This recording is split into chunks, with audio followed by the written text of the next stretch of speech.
warahmatullahi wabarakatuh. Siap Ustaz ya? Alhamdulillah sehat walafiat. Sesuai dengan tema kita pada pagi ini Ustaz, tentang lama sudah berkeluarga tetapi belum diberi momongan. Mungkin ini ada tips-tips yang menarik yang disampaikan oleh Ustaz. Silakan. Oke, baiklah para pendengar dimanapun Anda berada. Salah satu problem rumah tangga yang muncul yang kadang-kadang berujung ke perceraian itu adalah ketika sudah lama menikah ternyata momongan belum kunjung datang juga ya. Apa yang harus dilakukan? Saya ingin berikan 4 langkah supaya hal itu bisa relatif bisa diatasi. Pertama, ketika sebelum akad nikah dalam proses ta'aruf itu perlu dipahami dulu siapa calon istri kita, siapa calon suami kita. Jadi ta'aruf di sini kan maknanya sebenarnya sangat luas, bukan hanya sekedar mengecek suami saya ini baik atau tidak, atau calon istri saya ini baik atau tidak. Kira-kira keluarga ini permintaannya bagaimana, tetapi juga perlu dideteksi ini sebenarnya calon istri saya ini masuk kategori orang yang sehat apa tidak, atau mudah punyanya momongan apa tidak. Apa mungkin itu bisa dideteksi ya? Minimal kan kita ikhtiar biasanya. Kan kita bisa tanya dengan teman-temannya, tetangganya atau yang kita kenal, dia haidnya lancar apa tidak. Ini sebelum ini ya, sebelum proses akad nikah, artinya proses ta'aruf, sering keputihan apa tidak, keturunannya kira-kira bagaimana, dari keluarga yang bagaimana, kira-kira kan seperti itu. Jadi maksud saya itu maksimalkan ikhtiar ini dari sisi kemungkinan peluang punya anak besar apa tidak.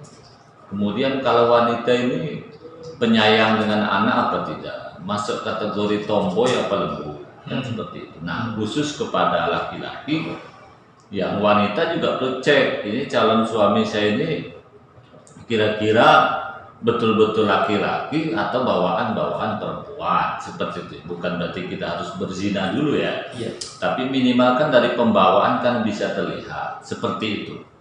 Oke, nah itu setelah sebelum akad nikah ya. Nah, setelah akad nikah maka langkah berikutnya supaya itu tidak terhindar, supaya bisa terhindar dari lama tidak punya momongan ya. Pokoknya program pertama setelah akad nikah jangan berpikiran macam-macam ya, langsung tancap gas bagaimana punya anak. Itu pilihan itu.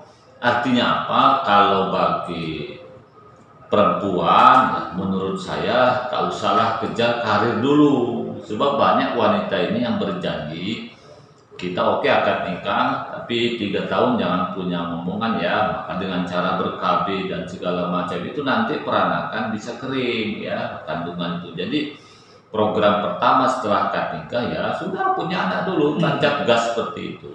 Lalu bagi perempuan, bagi laki-laki ya maaf yang pekerja kapal, kalau bisa cutinya jangan 3 hari. Ini kadang-kadang ke darat cuma 3 hari, hanya akad nikah aja. Habis itu 6 bulan lagi ke laut lagi. Kan yang pekerja kapal kadang 6 bulan di tengah lautan. Caranya ya tentu nikahnya harus di awal. Kalau misalnya cutinya 3 bulan, baru cuti 3 hari ya akad nikah. Habis itu sekitar untuk menghabiskan waktu 3 bulan ya silahkanlah kerjasama yang baik suami istri sehingga kemungkinan dapat momongan itu lebih besar ya.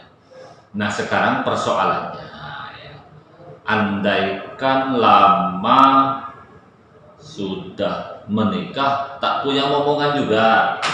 Ini kan itu kan tadi tip supaya cepat.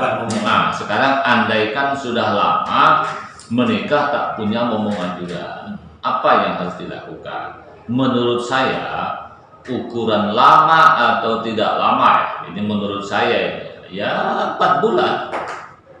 Karena kan kalau bibit unggul ya 4 bulan setelah akad nikah itu sudah ada tanda-tanda. Jangan 1 bulan ya. Kalau 1 bulan berarti sebelum akad nikah sudah zina dulu ya.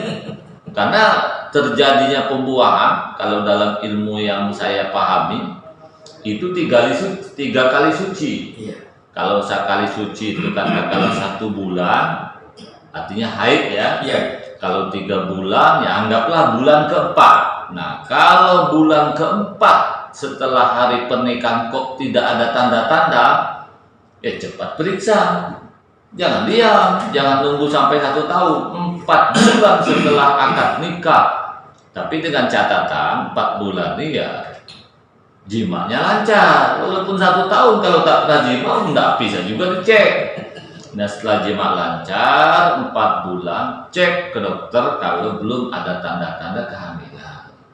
Sebenarnya ada apa pada istri saya? Iya. Apakah di dalam apa istilahnya tempat pembuahan apa namanya itu rahim ya? Rahim. Apakah ada kista, apa haidnya juga lancar dan segala macam. Dan saya minta yang cek bukan hanya perempuan, Ya. laki-laki ini harus fair juga. Jadi jangan seolah-olah perempuan, laki-laki pun bisa. Laki-laki itu biasanya mani ecek ya. Kemudian apa istilahnya itu tempat pengeluarannya tidak lancar sehingga sperma yang dikeluarkan tidak sampai kepada tempatnya pembuahan dan macam-macam. Artinya ceknya ini ke dokter harus dua-duanya ya, jangan hanya perempuan. Kan tidak ada salahnya laki-laki sambil ngantar istrinya ke dokter dia periksa juga. Laki-laki tidak boleh egois dalam hal ini ya. Oke, itu langkah berikut. Langkah pertama adalah cek dokter. Lalu bagaimana kalau cek juga ke dukun, Pak Ustadz? Menurut saya boleh-boleh saja, syaratnya 2. Yang pertama, dukunnya yang tidak boleh syirik. 1. Yang kedua, kalau dukun itu mencoba melakukan semacam praktek untuk kita yang tidak bertentangan dengan ilmu kesehatan. Oke, yang syirik itu misalnya dukun meminta kita harus ini, harus itu, buat sesajen ini, itu yang bertentangan dengan syariat, tak boleh. Iya. Ya kalau sekedar mendoakan, dikasih air putih, tetap menyebut nama Allah, Nabi Muhammad, artinya tidak bertentangan agama, mendoakan boleh-boleh saja. Ya, 1. Yang kedua syaratnya tadi kalau ke dukun atau ke apa namanya paranormal istilahnya ya, jangan sampai bertentangan ilmu kesehatan. Contoh kata sang paranormal, kau harus minum ini ya. Ternyata minuman yang diminum itu justru merusak kandungan, tidak boleh. Nah, dukun di sini masuk juga dukun urut ya. Dukun urut ini ngurutnya bagaimana? Apa ngurut malah merusak kandungan? Nah, itu tidak boleh ya. Atau ngurut yang bukan merusak kandungan, itu nggak masalah. Jadi sebenarnya itu saja. Yang saya maksud dukun yang tak boleh masuk kategori syirik itu juga melanggar ajaran agama. Kan ada dukun-dukun cabul. Iya. Katanya untuk dicek bisa tidak, dia pula Dia pula tes dua. Nah, itu tak betul juga itu. Oke. Nah, kalau sudah berobat maksimal sudah, ikhtiar sudah, ya maka cek yang lain. Adakah stres pada istri saya ini? Kan sebab ternyata stres itu banyak pikiran bisa menyebabkan kandungan tak berjalan dengan baik.